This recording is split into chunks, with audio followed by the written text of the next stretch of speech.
Hello everyone, welcome to my channel. आज हम बात करने वाले हैं 3 राज्यों से आ रही बड़ी खबर को लेकर के। और एक जो मेन अपडेट निकल कर के आ रही है वो है होमगार्ड से प्रशिक्षण के दौरान हर साल करोड़ों की मैनुअल वसूली होती है। और ड्यूटी भत्ते के नाम पर, यानी अन्य घोटाले जो होते हैं वो तो अलग है। ड्यूटी देने के नाम पर जो घोटाले होते हैं, यानी भर्ती से लेकर के ड्यूटी देने तक की यहाँ पर वसूली का खेल जो चलता है उस पर विराम अब तक नहीं लगा है। ये खेल न जाने कब खत्म होगा, सरकार इस पर कब संज्ञान लेगी। ये बड़ी महत्वपूर्ण बात है इसको लेकर, क्योंकि कहीं न कहीं इस तरह के मुद्दे हमेशा दिखते हैं और इसको कागजी कार्रवाई के नाम पर ऐसे निपटा जाता है जिससे कोई ठोस कदम उठाया जाता तो शायद इस पर विराम लगता और जवानों को भी इसको लेकर जो शोषण होता है, ड्यूटी के नाम पर जो खेल चलता है, उस पर विराम लगता। अन्य अपडेट के बारे में भी जान लेंगे। वीडियो की शुरुआत करते हैं। शुरुआत करने से पहले चैनल पर नए हैं, पहली बार विजिट किया है आपने तो सब्सक्राइब कर लें लेटेस्ट रियल अथेंटिक अपडेट के लिए। साथ में बेल आइकन को क्लिक कर ऑल पर सेट कर लें, जैसे ही कोई वीडियो आएगी उसके नोटिफिकेशन आपको फ़ौरन मिल सके। तो शुरुआत करते हैं वीडियो की शुरुआत करने से पहले आपसे एक छोटी सी रिक्वेस्ट है, जानकारी पसंद आए तो लाइक ज़रूर करिएगा। साथ में कमेंट बॉक्स में डिस्ट्रिक्ट नेम मेंशन कर दें, जिससे आपसे संबंधित खबर पहुंचाने में हमें मदद मिलती है। तो आइए डिटेल में जान लेते हैं आखिर वो कौन से अपडेट निकल कर के आ रहे हैं जो 3 राज्यों से अपडेट है। पहली अपडेट पर हम चलते हैं। होमगार्ड से प्रशिक्षण के दौरान हर साल करोड़ों की मैनुअल वसूली की जाती है। और प्रशिक्षण केंद्रों पर मैनुअल वसूली का बंदरबाट यूपी के आधा दर्जन से अधिक प्रशिक्षण केंद्रों पर घटिया खाने की शिकायत है। डिजिटल भारत में होमगार्ड स्वयंसेवकों से प्रदेश में हर साल प्रशिक्षण के दौरान खाने के नाम पर करोड़ों रुपए की मैनुअल वसूली की जा रही है, जिसका लेखा जोखा अधिकारी अपने हिसाब से निर्धारित करते हैं। अधिकारियों के द्वारा मैनुअल वसूली से इकट्ठे किए हुए करोड़ों रुपए के हिसाब से गड़बड़ी और घोटाले की संभावनाएं बनी हुई हैं।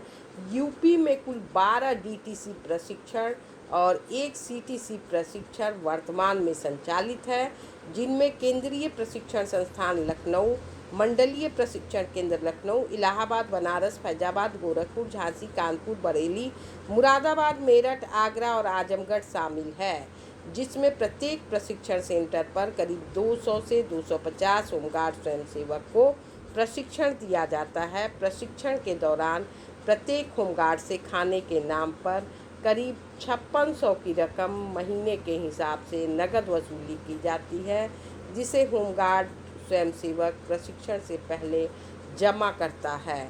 शासन के आदेश का हवाला देते हुए मानदेय भत्ते की 20% रकम वसूल की जाती है।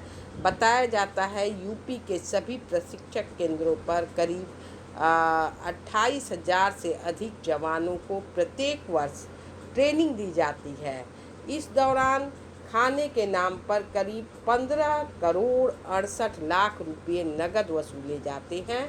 30 दिवसीय प्रशिक्षण के दौरान होमगार्ड स्वयंसेवक को 2 टाइम खाना दिया जाता है, जिसमें रोटी, सब्जी, मोटा चावल, दाल, रविवार स्पेशल एक समय भोजन दिया जाता है, जिसके बदले में प्रतिदिन 189 रुपये का भुगतान भी लिया जाता है। जबकि अन्य जिलों में ड्यूटी लगने के दौरान होमगार्ड को सिर्फ 120 रुपये भोजन के लिए भुगतान किया जाता है। उत्तर प्रदेश के कई सेंटरों में प्रशिक्षण कर चुके होमगार्ड से प्रशिक्षण के दौरान मिलने वाले भोजन से संबंधित जानकारी जुटाई गई तो चौंकाने वाला मामला सामने आया। यूपी के करीब आधा दर्जन से अधिक होमगार्ड प्रशिक्षण दौरान जो मिलने वाले खाने हैं प्रशिक्षण केंद्रों पर, तो नाम छापने की नहीं शर्त पर बताया गया है कि ट्रेनिंग के दौरान बेहद घटिया भोजन यहाँ दिया जाता है। अधिकारी पैसा जमा करा लेते हैं, लेकिन उस हिसाब से भोजन नहीं दिया जाता। पतली दाल, मोटा चावल, सस्ती सब्जियाँ दी जाती हैं। कोई अगर विरोध करता है तो उस पर कार्रवाई करने की धमकी दी जाती है। प्रशिक्षण के दौरान आए समय होमगार्ड से ही मेस में खाना बनवाया जाता है। होमगार्ड स्वयंसेवकों को द्वारा जमा किए गए रुपयों का मैनुअल बिल और रजिस्टर बनाया जाता है, जिस पर इसका हिसाब किताब लिखा होता है। Ajay Kumar Pandey, deputy commandant general प्रशिक्षण होमगार्ड, इनका कहना है। लेकिन जवानों का कुछ और ही कहना है, जिस पर खुलासे ज़रूरी हैं और कार्रवाई ज़रूरी है। खुद भी इस पर सरकार को ध्यान देना चाहिए। इस तरह के प्रशिक्षण केंद्रों पर अगर ऐसे चलता रहेगा तो फिर गोलमाल कब रुकेगा, इसका खेल ख़त्म होना चाहिए। अगली खबर पर चलते हैं। नेक्स्ट अपडेट आ रही है झारखंड से। इसका एक है झारखंड गिरिरक्षा वाहिनी की तरफ से, जो जिला समादेष्टा गिरिरक्षा वाहिनी गिरिडीह को लिखा गया है, जिसमें कहा गया है कि गिरिडीह जिले में पुनर्नामांकन की प्रक्रिया 9/4/26 से होने वाली है, जो पूर्व की प्रक्रिया के विरुद्ध होने के कारण जिले के तमाम गिरिरक्षक प्रक्रिया का विरोध करते हुए नामांकन का बहिष्कार कर रहे हैं। यानी जो ये 9/4/26 से पुनर्नामांकन का आदेश निर्गत किया गया है, जिसके आदेश की तिथि दिनांक दी गई है 9/4/26 है, लेकिन इस पर आकृष्ट कराना चाहूँगा कि निर्गत आदेश पत्र में कुछ बिंदुओं का उल्लेख किया गया है जो पूर्व के नामांकन प्रक्रिया के विरुद्ध है तथा गिरिरक्षकों को काफ़ी कठिनाइयों का सामना करना पड़ेगा। आदेश पत्र में जिन जिन प्रमाण पत्रों को जमा करने का आदेश दिया गया है, वह सारा प्रमाण पत्र किसी भी जवान के पास उपलब्ध नहीं है तथा उपलब्ध करवाना असंभव है।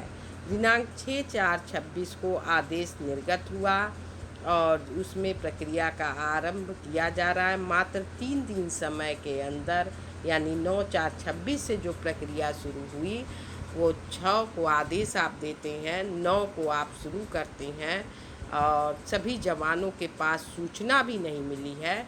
इस कारण प्रक्रिया से वो वंचित रह जाएगा।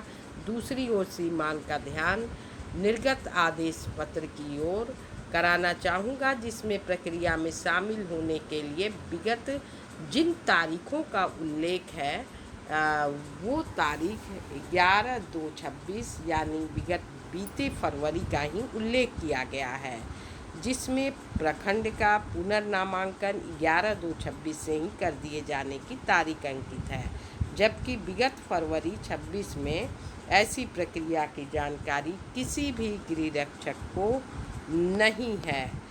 अतः श्रीमान से प्रार्थना है कि उपरोक्त विषयों पर गंभीरतापूर्वक विचार करते हुए पूर्व की भांति के अनुसार पुनर्नामांकन करवाने की प्रक्रिया को रद्द किया जाए और जिले के तमाम गिरिरक्षक पुनर्नामांकन का बहिष्कार कर संवैधानिक तरीके से आंदोलन करने को बाध्य होंगे।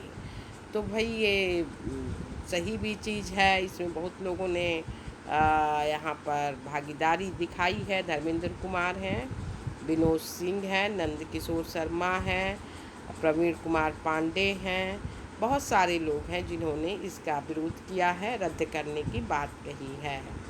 होना भी चाहिए। जब जानकारी नहीं है, जवानों के पास कागजात नहीं है, तो फिर कैसे हो पाएगा, और बनाना भी असंभव वो दर्शा रहे हैं। अगली खबर पर चलते हैं। एक अपडेट जो निकल करके आ रही है 8/4/26 को ये जारी किया गया है और इसका हमने हिंदी ट्रांसलेट कर लिया है। उड़ीसा से ये अपडेट है। जिले के पूर्व जो भी हैं, पूर्व होमगार्ड का प्रतिनिधित्व करते हुए विभिन्न समय पर अलग अलग कारणों से सेवा मुक्त किए गए हैं कई पूर्व होमगार्ड के रूप में पुनः भर्ती होने के लिए इस कार्यालय और राज्य सरकार में यहाँ पर ये संपर्क कर रहे हैं। ओडिशा होमगार्ड अधिनियम 961 की धारा खंड 4 के अनुसार सेवा मुक्त पूर्व होमगार्ड कमांडेंट जनरल होमगार्ड के समक्ष 1 माह की अवधि के भीतर अपील दायर कर सकते हैं। ऐसा प्रतीत होता है कि अधिकांश पूर्व होमगार्ड ने शिकायत निवारण के लिए वैधानिक माध्यमों का उपयोग कर लिया है।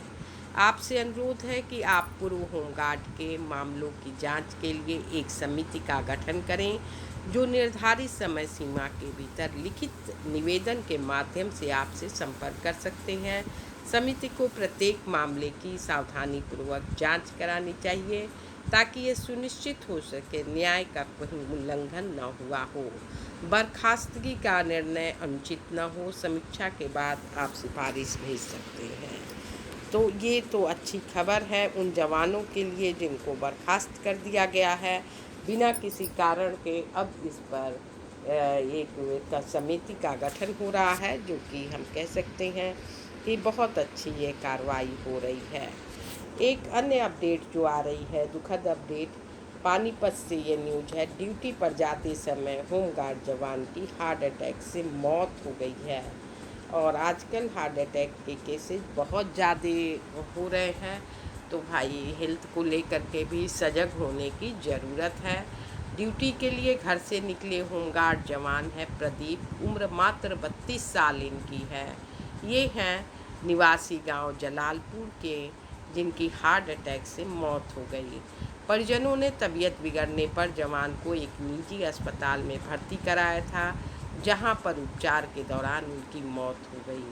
जवान की तैनाती चांदनी बाग थाने में चल रही थी। जलालपुर निवासी गोविंद ने बताया कि उसके पड़ोसी प्रदीप होमगार्ड में जवान थे। वर्तमान में उनकी ड्यूटी चांदनी बाग थाने में चल रही थी। बुधवार सुबह वह ड्यूटी पर जाने के लिए घर से निकले थे, लेकिन कुछ देर बाद ही उनकी तबीयत अचानक बिगड़ गई।